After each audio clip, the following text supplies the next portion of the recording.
स्वागत है आपका रेनेशा आईएएस में। जो इकोनॉमिक्स के क्लास आपके चल रहे थे मुख्य परीक्षा के लिए, पहला क्लास हो चुका है। आज राष्ट्रीय आय के दूसरे क्लास की ओर बढ़ते हैं। इसके बाद हम लोग संभावित प्रश्नों पर चर्चा करेंगे आज के क्लास के बाद, है ना।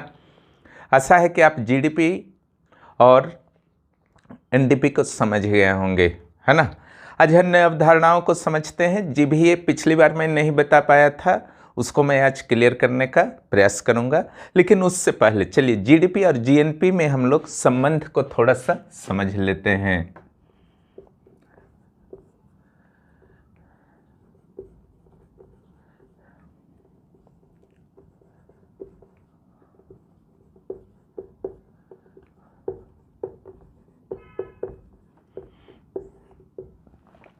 देखिए जीडीपी और जीएनपी जो है आप समझ गए हैं अंदर से पूरी तरह से। फिलहाल बस इतना ही समझ लीजिए, जीएनपी माइनस जीडीपी बराबर विदेशों से प्राप्त शुद्ध आय।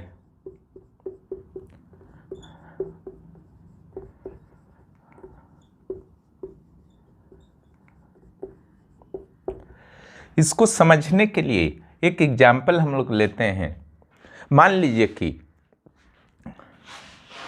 किसी खास वित्तीय वर्ष में, है ना, किसी खास वित्तीय वर्ष में घरेलू सीमा के, घरेलू या भौगोलिक सीमा, घरेलू सीमा के अंदर भारतीयों के द्वारा, निवासियों के द्वारा यूज करते हैं। चलिए, निवासियों ने कितना अर्न किया? 40,000, 90,000। और गैर निवासियों के द्वारा, गैर निवासियों ने कितना अर्न किया? 40,000, 30,000 रख लीजिए। उसी वित्तीय वर्ष में भारत के निवासियों या नागरिकों, है ना, ज़्यादा कंफ्यूज नहीं होना है, 40,000 अर्न किया गया। ओके, ये 3 डाटा है ना। अब अगर हमको निकालना है जीडीपी, जीडीपी अगर निकालना है तो किसको किसको ऐड करेंगे? इसको और इसको ऐड करेंगे। ओके,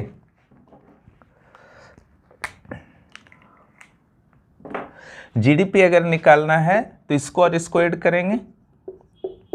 जीडीपी हो गया 1,20,000 रुपया। अच्छा, जीएनपी अगर निकालना है, ग्रोस नेशनल प्रोडक्ट, है ना, तो ये निवासी वाला है, ये निवासी वाला है, दोनों को जोड़ दीजिए।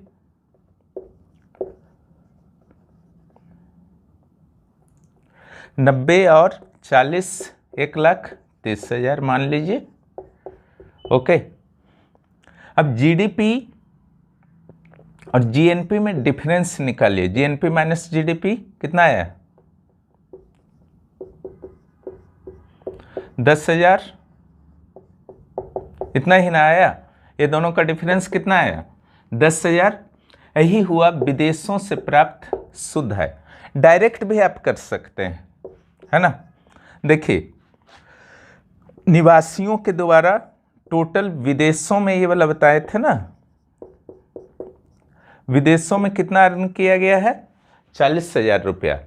और जो यहाँ पर विदेशी लोग हैं, गैर निवासी हैं, उन्होंने 30,000 अर्न किया। तो इंडिया में इन किया 40,000 रुपया और इंडिया से बाहर गया 30,000 रुपया। तो 40,000 माइनस 30,000, 10,000 आ गया। ओके, 10,000 रुपया आ गया। यही है विदेशों से प्राप्त शुद्ध आय। कई बार प्रश्न आपके मन में उठता होगा कि क्या जीडीपी जो है हमेशा छोटा होता है और जीएनपी हमेशा बड़ा होता है? ऐसा कुछ नहीं है, लेकिन सूत्र को आपको इसी को प्रयोग करना है। अगर जीडीपी आपका बड़ा हो जाएगा तो यहाँ पर माइनस आ जाएगा, विदेशों से प्राप्त शुद्ध आय ऋणात्मक में हो जाएगा, यानी कि हम लॉस में चले जाएंगे। अब यहाँ पर जो आपका है जीडीपी, जीएनपी, से बड़ा जीडीपी कब होगा? जब ये आपका बड़ा हो जाएगा। हमारे देश के अंदर जो विदेशी लोग हैं, है ना, वो ज़्यादा जब अर्न करने लगेंगे, जितना अर्न हमारे निवासी के द्वारा, या सिंपल भाषा में अगर हम लोग सामान्य बताएं, हमारे नागरिकों के द्वारा विदेशों में जितना अर्न किया गया है, उससे अधिक अर्न विदेशियों के द्वारा यहाँ से अर्न किया जा रहा है हमारे देश के अंदर से। तो उस स्थिति में तो जीडीपी जो है बड़ा हो जाएगा जीएनपी से, तो ये ऋणात्मक आ जाएगा।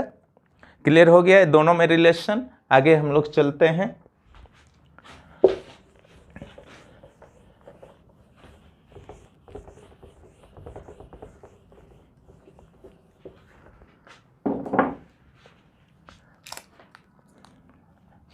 चलिए, factor cost, market price, basic price,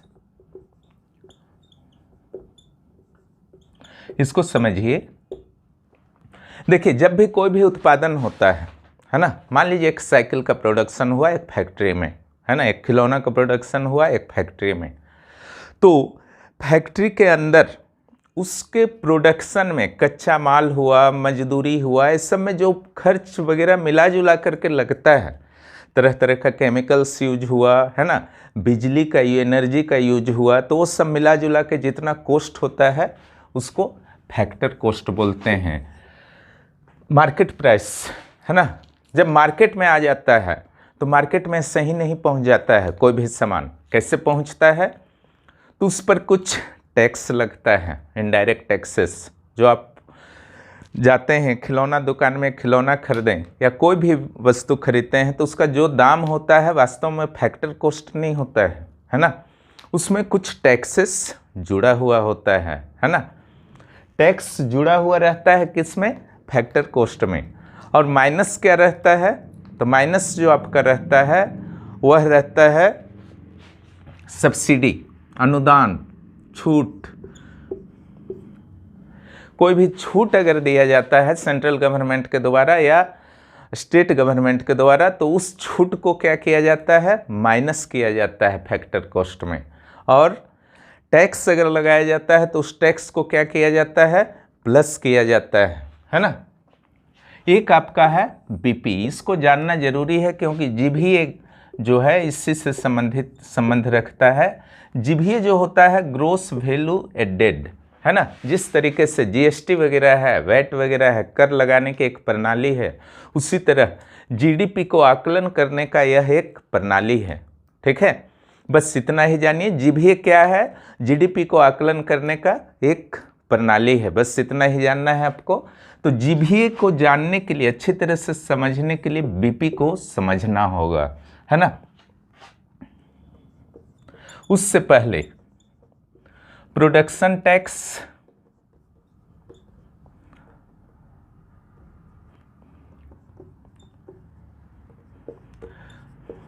production subsidy, product tax,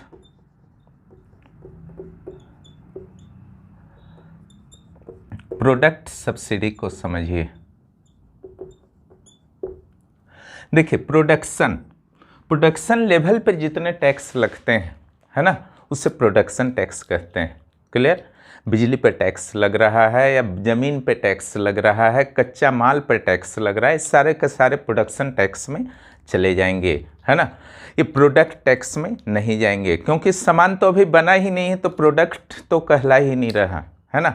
उसके बाद जैसे वो सामान निकलता है और बाहर आता है तो वह कहलाता है प्रोडक्ट, उस पर फिर से टैक्स लगता है ना, तो वो कहलाता है प्रोडक्ट टैक्स, है ना। और राज्य सरकार द्वारा, केंद्र सरकार द्वारा लगाया जा सकता है। उसी तरीके से प्रोडक्शन के दौरान जो तरह तरह के छूट दिए जाते हैं जो भी उत्पादक वर्ग होते हैं उनको सरकारों के द्वारा, तो उसको प्रोडक्शन सब्सिडी कहा जाता है। प्रोडक्ट को बेचने के लिए, प्रोडक्ट के विस्तार के लिए, है ना, जगह जगह पहुंचाने के लिए भी कुछ सुविधाएं और छूट प्रदान की जाती हैं, उसे प्रोडक्ट सब्सिडी कहा जाता है। कोई कन्फ्यूजन नहीं है। आगे चलिए, ये चारों को दिमाग में रखिएगा।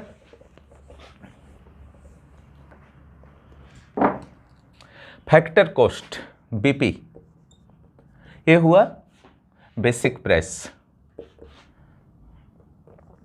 फैक्टर कॉस्ट प्लस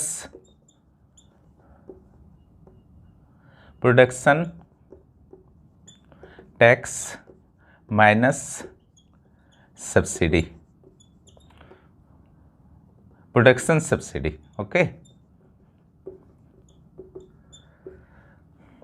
अब आते हैं एमपी मार्केट प्राइस, इसको यहाँ लाइए। BP plus product tax minus product subsidy.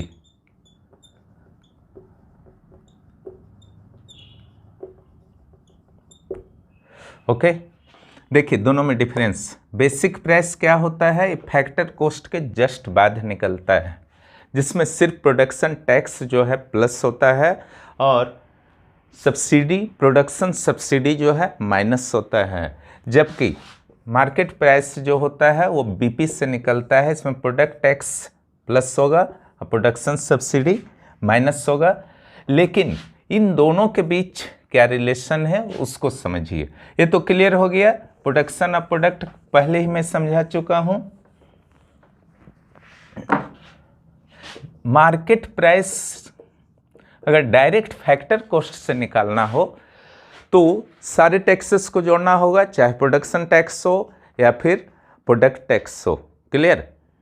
तो बेहतर है उसको अलग अलग लिखने की जगह सीधे लिख दिया जाता है इनडायरेक्ट, सारे इनडायरेक्ट टैक्स।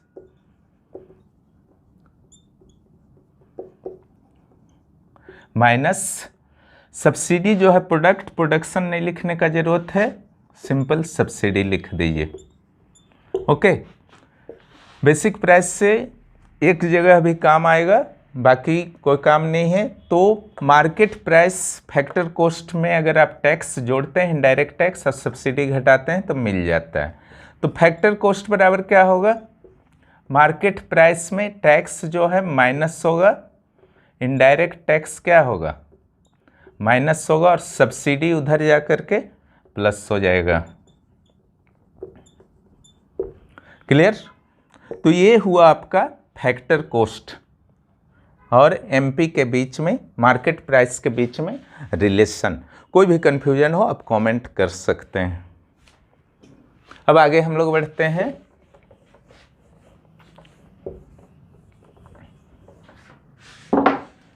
जीबीए और जीडीपी में रिलेशन।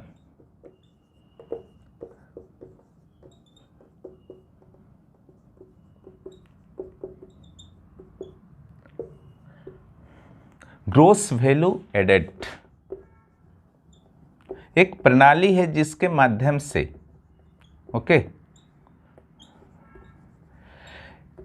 एक प्रणाली है जिसके माध्यम से जीडीपी कैलकुलेशन 2016-17 से किया जा रहा है। देखिए,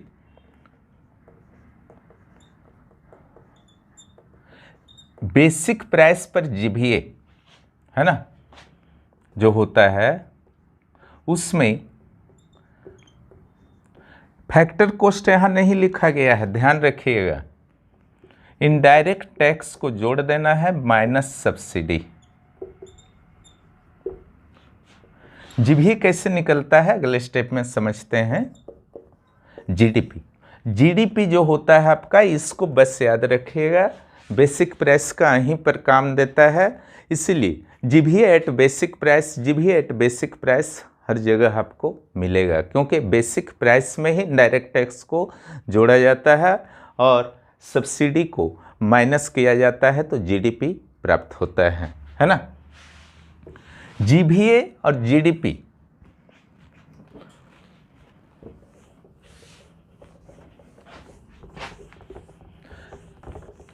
हर स्तर पर जो मूल्य बढ़ता है ना, जीबीए से पता चलता है ना, कि हर स्तर पर कितना मूल्य बढ़ा। क्लियर? जैसे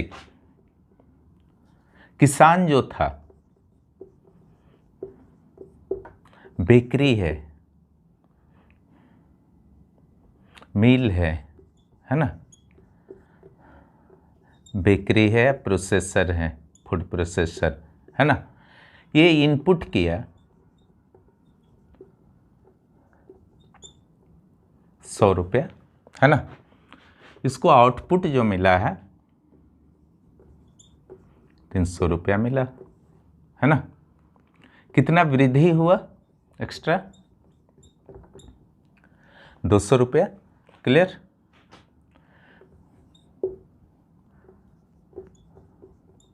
ये 300 रुपया से 600 रुपया किया, वृद्धि कितना हुआ? 300 रुपया।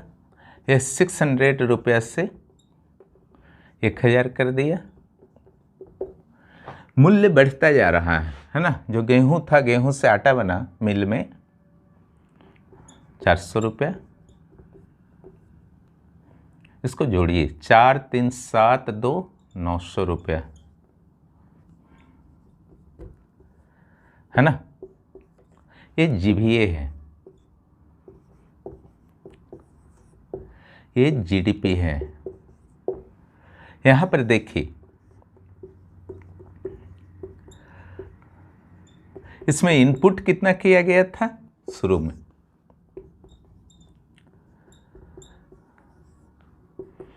900 रुपया। ये दोनों देखिए बराबर है ना। इसीलिए एक प्रणाली है, इससे पता चलता है कि प्रत्येक स्तर पर मूल्य वृद्धि कितना हुआ है किसी भी प्रोडक्शन के प्रोसेस में। और जीडीपी और जीवीए आप देख रहे हैं कि यहाँ पर बराबर हो गया, ठीक है। तो जीवीए जो है आपका वैल्यू एडेड के रूप में जीडीपी का कैलकुलेशन है। क्लियर? अब चलिए हम लोग आते हैं अगले स्टेप पर अपना। बहुत चीज़ आप लोग समझ चुके हैं।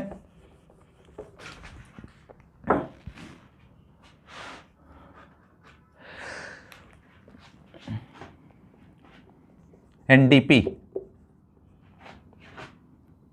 एनएनपी, इस दो कंसेप्ट को समझना है ना। देखिए, एनडीपी जो होता है नेट डोमेस्टिक प्रोडक्ट, ये भी नेट नेशनल प्रोडक्ट। इसमें भी आपका क्या होगा? माइनस डी होगा, माइनस डी होगा, है ना। किस में माइनस होगा? जीडीपी में। इस किस में माइनस होगा? एनडीपी में,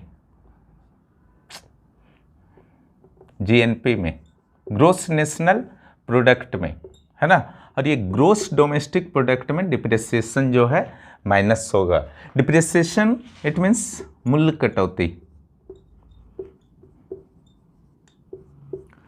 जब भी कोई भी सामान आप यूज करते हैं, धीरे धीरे वह सामान जो है पहले एकदम न्यू रहता है, ब्रांड न्यू रहता है, लेकिन जैसे ही घर ले आते हैं, 1-2 महीना बाद एक मोटरसाइकिल खरीद के लाएं, फिर बेचने को जाते हैं किसी कारणवश, तो जितना दाम होता है शोरूम में उतना कोई भी देना नहीं चाहता है। भले ही 10 दिन बाद आप जाइए, 2 महीना बाद जाइए, जितना पुराना गाड़ी रहेगा उतना जो है दाम आपका कम निर्धारण होने लगता है मार्केट के द्वारा। एक नेचुरल चीज़ है ना। क्योंकि आप यूज कर चुके हैं, यूज नहीं भी किए हैं तो सामान रखा रखा खराब होता है, ठीक है। उसी को डिप्रिसिएशन कहा जाता है, मूल्य कटौती कहा जाता है। और जो मूल्य कटौती होता है उसको अगर आप जीडीपी में घटा दीजिएगा तो एनडीपी। क्योंकि जो मूल्य कटौती हो रहा है, क्योंकि जो आप प्रोडक्शन कर रहे हैं, प्रोडक्शन के बदले में आपका मशीन घिस रहा है, तो उसको तो माइनस करना होगा ना। उस कटौती को आप माइनस नहीं करेंगे तो एक्यूरेट डाटा जो है जीडीपी से भी नहीं प्राप्त होता है और न ही जीएनपी से प्राप्त होता है। इसीलिए डिप्रिसिएशन को माइनस तो करना ही होगा, है ना। तो किस यहाँ पर माइनस जब आप करते हैं तो कौन सा दर होगा, कौन से दर से माइनस किया जाए, कितना माइनस किया जाए, है ना। तो इसके लिए विशेषज्ञ तय करते हैं, विशेषज्ञ तय करके सरकार को बताते हैं। सरकार का जो है उद्योग और वाणिज्य मंत्रालय है, वह बताता है कि पंखा के लिए कितना होगा, घर के लिए कितना होगा, ट्रक के लिए कितना होगा, बाइक के लिए कितना होगा, किसी भी खास मशीन के लिए कितना होगा। पूरी तरह से उद्योग और वाणिज्य मंत्रालय के द्वारा यह डाटा जो है जारी किया जाता है। कुछ संशोधन होता है तो फिर जारी किया जाता है ना। और इसका भी महत्व है है ना। जीडीपी का जो है, सॉरी, एनडीपी बराबर जीडीपी माइनस डी। इसका भी आपका नेट डोमेस्टिक प्रोडक्ट का भी महत्व है। इससे घिसावट का पता चलता है, कटौती का पता चलता है कि कितना मशीन जो है खराब हो रहा है, ठीक है। हालांकि इसके लिए बहुत सारे प्रयास भी किए जाते हैं, जैसे मशीन ही है तो वहाँ लुब्रिकेंट्स वगैरह का प्रयोग किया जाता है कि कम से कम घिसे। हर क्षेत्र में प्रयोग इस तरीके से प्रयास होते हैं, है ना, कि सामान केवल आप यूज घर में कर रहे हैं ऐसा तो नहीं होता है, कुछ तो रख रखाव मेंटेनेंस करते हैं ना, प्रयास करते हैं। रख रखाव और मेंटेनेंस के लिए क्या होता है, तरह तरह के अन्य चीज़ों का सहायता लिया जाता है, जैसे मशीनों के लिए आपका लुब्रिकेंट समय समय पर डाला जाता है, गाड़ी के लिए सर्विसिंग कराया जाता है ना। तो कोई भी प्रोडक्शन की प्रक्रिया में कम से कम घिसावट हो, इसके लिए भी आवश्यक होती है कि शोध और विकास का कार्य जो है किया जाए, है ना। तो जीडीपी इस चीज़ को तो नहीं बताता है कि शोध और विकास होना चाहिए या नहीं होना चाहिए, लेकिन एनडीपी और एनएनपी जरूर प्रोत्साहित करता है ना, कि शोध और विकास का कार्य भी होना चाहिए, है ना। अब यहाँ पर जो आपका होता है कटौती, कटौती का जो दर होता है, डिप्रिसिएशन का जो रेट होता है, रेट ऑफ डिप्रिसिएशन अलग अलग देशों में अलग अलग होता है ना। इसीलिए जो भी यहाँ पे डाटा आता है, हम कटौती दर कम कर रहे हैं तो ज़्यादा दिखेगा, है ना। ज़्यादा कटौती दर अगर हम कर रहे हैं तो ये आपका जो है एनडीपी वो कम दिखने लगेगा, है ना। तो चूँकि अलग अलग देश में अलग अलग हो रहा है, इसीलिए इससे आईएमएफ, वर्ल्ड बैंक जैसे संस्थाओं के द्वारा अलग अलग देश के बीच अर्थव्यवस्था के तुलना के लिए प्रयोग नहीं किया जाएगा। आशा है आप समझ गए होंगे कि इन दोनों का प्रयोग तुलना के लिए क्यों नहीं संभव है ना, उचित भी नहीं है, क्योंकि हम अलग दर से अपना निर्धारण ये माइनस हो जाता है ना, अलग अलग दर से निर्धारण कर रहे हैं तो सही तुलना के लिए तो कम से कम उचित नहीं होगा, है ना। तो ये समझ गए हैं, वैज्ञानिक शोध इत्यादि को भी बढ़ावा देता है। जी एनएनपी में सब कुछ ही होगा, है ना। एक चीज केवल जोड़ना इसमें, एक दो चीज, ठीक है। एक तो जोड़ना है आपका राष्ट्रीय आय का मापन के लिए प्रयोग होता है, ठीक है, NNP FC on factor cost. GNP हो या जीडीपी हो या एनडीपी हो या एनएनपी हो, इस सभी के आधार पर निकाला जाता है ना। फैक्टर कॉस्ट के आधार पर, मार्केट प्राइस के आधार पर निकाला जाता है ना।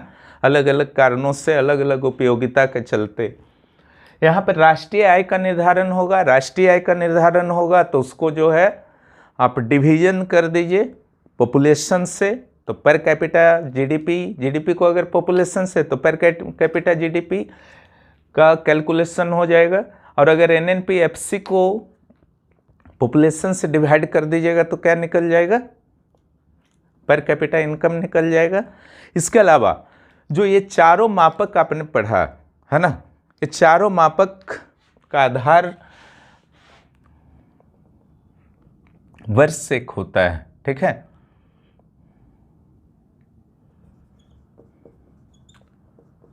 एक आधार वर्ष होता है। होता क्या है कि हर साल महंगाई बढ़ता है, मुद्रास्फीति बढ़ता है। पहले जो आपका 1000 रुपया इनकम था किसी का 30 साल पहले, तो 1000 रुपया में पूरा घर चल जाता था। आज 1000 रुपया में पूरा घर नहीं चल पाता है ना। कारण क्या है, इन्फ्लेशन बढ़ रहा है, महंगाई, हर वस्तु और सेवा की महंगाई जो है बढ़ रही है। 5% तक की मुद्रास्फीति इन्फ्लेशन को सहनीय, ड्यूरेबल माना जाता है। इससे अधिक इन्फ्लेशन को सही नहीं माना जाता है, समझ रहे हैं ना।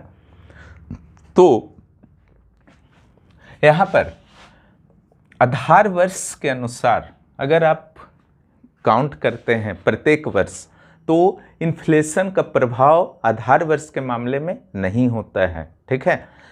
अभी जो आधार वर्ष राष्ट्रीय आय के लिए चल रहा है 2011-12, है ना। तो जो भी मुद्रास्फीति का प्रभाव होगा उसको क्या किया जाता है, घटा दिया जाता है, हटा दिया जाता है। इसको डिफ्लेटर कहते हैं, मुद्रास्फीति के प्रभाव को, अवस्फीतक। तो मान लीजिए कि 2010 में 2011-12 में आपका आय जो था 100 रुपया था, है ना। आज या कोई वस्तु का कीमत मान लीजिए 100 रुपया था, आज जो है उस वस्तु का कीमत 150 रुपया हो गया है ना। 100 रुपया था और आज कितना हो गया है, 150 रुपया हो गया है। तो महंगा हुआ या नहीं, इस चीज को क्लियर करने के लिए पहले मुद्रास्फीति पर जाना होगा, देखना होगा 2011-12 में मुद्रास्फीति जितना था आज कितना % टोटल बढ़ चुका है 21-22 में, है ना। तो अगर आपका मुद्रास्फीति 50% मान लीजिए बढ़ गया है ना, तो 100 रुपया कीमत था, तो 100 का 50% कितना होगा, 50 रुपया, तो 150 रुपया। तो उस समय का 100 रुपया आज के 150 के बराबर है ना। तो उस वस्तु का वास्तव में कीमत नहीं बढ़ा है ना, क्योंकि मुद्रास्फीति के कारण वो कीमत ऐसा दिख रहा है ना। अगर 2011-12 के अनुसार उसको निकालिएगा तो फिर उसका 100 रुपया आ जाएगा। यही महत्व है आपका आधार वर्ष का। आधार वर्ष का जरूर महत्व है बेस ईयर का, है ना। बेसिक प्राइस अलग है, बेस ईयर अलग है। इसको कांस्टेंट प्राइस भी कहा जाता है ना। एक आपका करेंट होता है,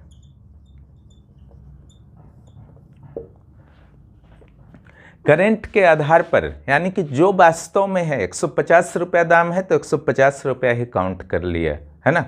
तो नेचुरली है ये करेंट आधार पर जो भी जीडीपी जीएनपी वगैरह गणना होता है वह क्या होता है, थोड़ा ज़्यादा आता है। बेस ईयर वाले गणना से थोड़ा सा ज़्यादा ही आएगा, थोड़ा ये बहुत ज़्यादा भी आ सकता है। सारा का सारा मुद्रास्फीति पर निर्भर करता है। बाकी ये सब चीज़ जो है आपका नोट्स में दिया ही हुआ है। तो सारा कंसेप्ट को आज आप समझ गए हैं जीडीपी जीएनपी से रिलेटेड, है ना। अब हम लोग आते हैं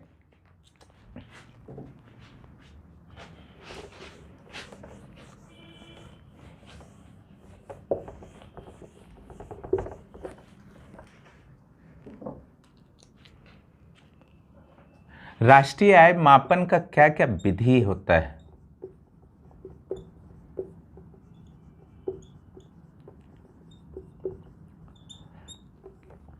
देखिए, उत्पाद विधि होता है, आय विधि होता है,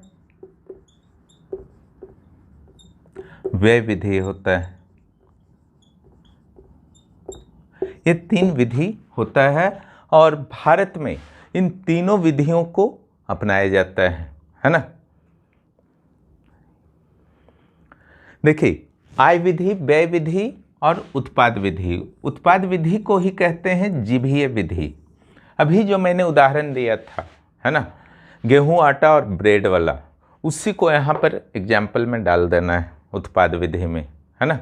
प्रत्येक स्तर पर जो मूल्य वृद्धि, इसलिए मूल्य वर्धित विधि भी इसे कहा जाता है, मूल्य वर्धित विधि भी इसे कहा जाता है। प्रत्येक लेवल में जो मूल्य वृद्धि हो रहा है, उसी को जोड़ देने के बाद राष्ट्रीय आय प्राप्त हो जाता है ना। तो ये आपका उत्पाद विधि में आ गया।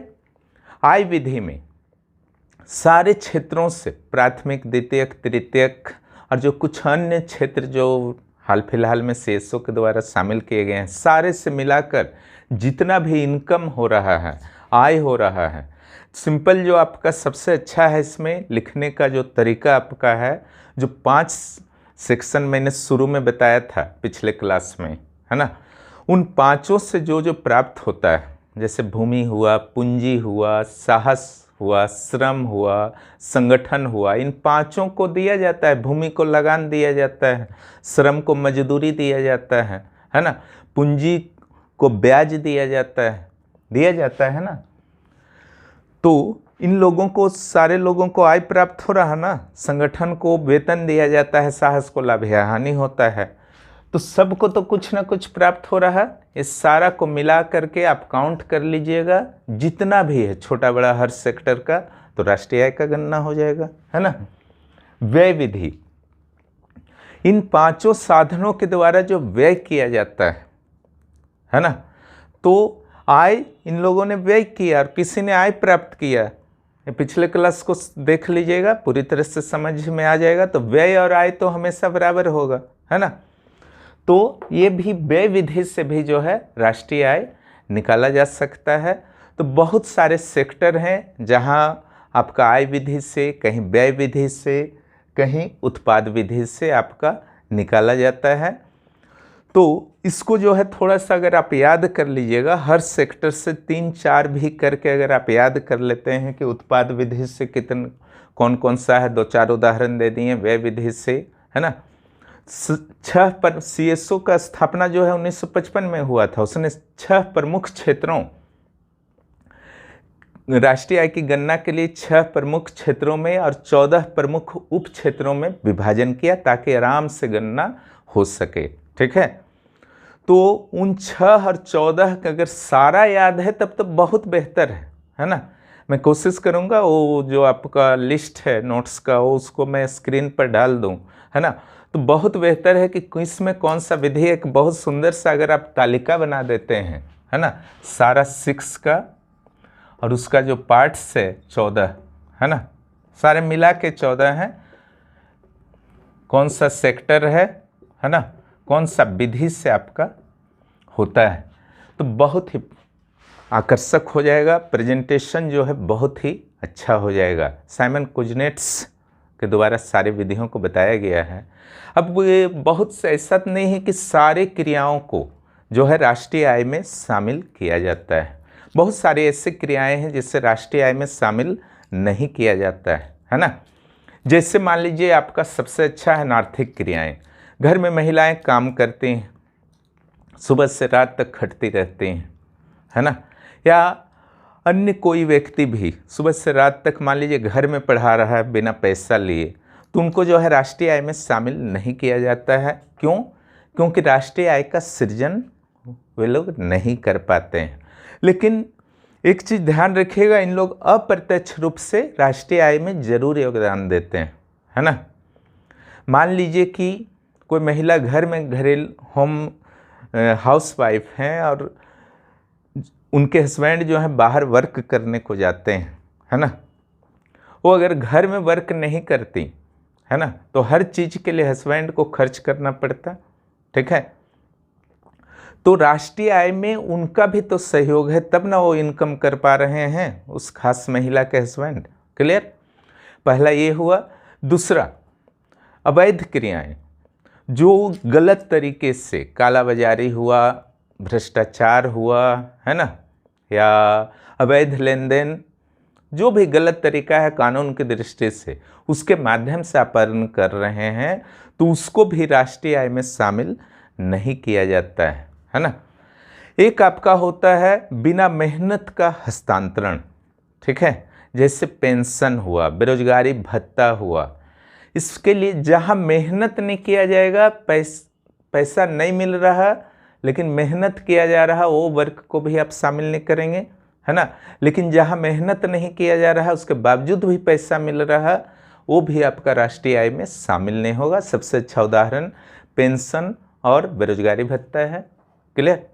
उसके अलावा कुछ ऐसी परिसंपत्तियां, है ना, जैसे मान लीजिए आप भूमि खरीद करके, जमीन खरीद के रांची में छोड़ दिए हैं, है ना, और इसलिए ज़मीन खरीदे आप, किसका दाम बढ़ता रहेगा और आपको लाभ होगा भविष्य में। ठीक है, लेकिन आप उसके लिए मेहनत तो नहीं किए, बस ज़मीन खरीदे थे, छोड़ दिए, दाम उसका जो बढ़ रहा है उसको जो है राष्ट्रीय आय में शामिल नहीं किया जाएगा। पूंजीगत लाभ बोला जाता है इसको। या शेयर आप खरीद लिए, शेयर का दाम बढ़ जाता है, तो उससे जो प्राप्त लाभ होगा वह भी राष्ट्रीय आय में शामिल नहीं किया जाएगा। क्लियर? तो इन सारे चीज़ों को ध्यान में रखना है। और एक जो आपका लास्ट जो बचता है, जो शुरू से मैं समझा रहा हूँ जीडीपी जीएनपी वाले क्लासेस में, कि मध्यवर्ती वस्तु, है ना, अंतिम उत्पादों का मौद्रिक मूल्य है ना। बीच में जितने भी आए, बीच में शुरू से लेकर के बीच में जितने भी आए, उनका क्या मूल्य था, नहीं था, उससे मतलब नहीं, अंतिम उत्पाद का, सेवा और वस्तु के अंतिम उत्पाद का मौद्रिक मूल्य, उसी को क्या कहते हैं, है ना, राष्ट्रीय आय में शामिल किया जाता है। उसका रूप अलग अलग हो सकता है, इसलिए मध्यवर्ती वस्तुओं का कीमत आटा का नहीं हुआ, गेहूं का नहीं हुआ। क्यों नहीं हुआ? क्योंकि ब्रेड में जो है उनके कीमत भी शामिल हैं। हाँ, जीभीए आने से ये पता चल रहा है कि प्रत्येक लेवल पर कितना आपका वृद्धि हुआ, वो चीज़ तो आपका क्लियर हो गया, है ना। तो राष्ट्रीय आय में आपको यही सब पढ़ना था जितना आपका जेपीएससी मेंस में सिलेबस दिया हुआ है ना। इसके बाद जो है मुद्रास्फीति या कोई और क्लास मैं ले लूँगा, ठीक है, इंतज़ार करें। इसके क्वेश्चन पर हल्की फुल्की चर्चा भी कर लिया जाएगा, है ना। और जो भी पेड क्लास को ज्वाइन करना चाहते हैं वहाँ पर कंप्लीट नोट्स उपलब्ध है, जो भी मैं पढ़ा रहा हूँ, है ना। जो अभ्यर्थी जुड़े हुए हैं, लाभ उठा रहे हैं, आप भी लाभ उठाइए। उसके लिए 9661163344 पर आप मैसेज व्हाट्सएप पर कर सकते हैं, आपको जोड़ दिया जाएगा, है ना। और एग्ज़ाम जब भी हो, आपका काम है, जो परेशान हो गए थे एग्ज़ाम के नाम पर, खास करके उन लोगों से को यही सलाह है कि जो भी कमी आपको लग रही थी, जिसके कारण आप परेशान हुए थे, उन कमियों को दूर करने का एक अवसर प्राप्त हुआ है, उसको यथाशीघ्र दूर कीजिए, ज़्यादा इंतज़ार नहीं कीजिए। जो भी इस चैनल पर नए हैं, चैनल को सब्सक्राइब करें। वीडियो देखने के लिए धन्यवाद।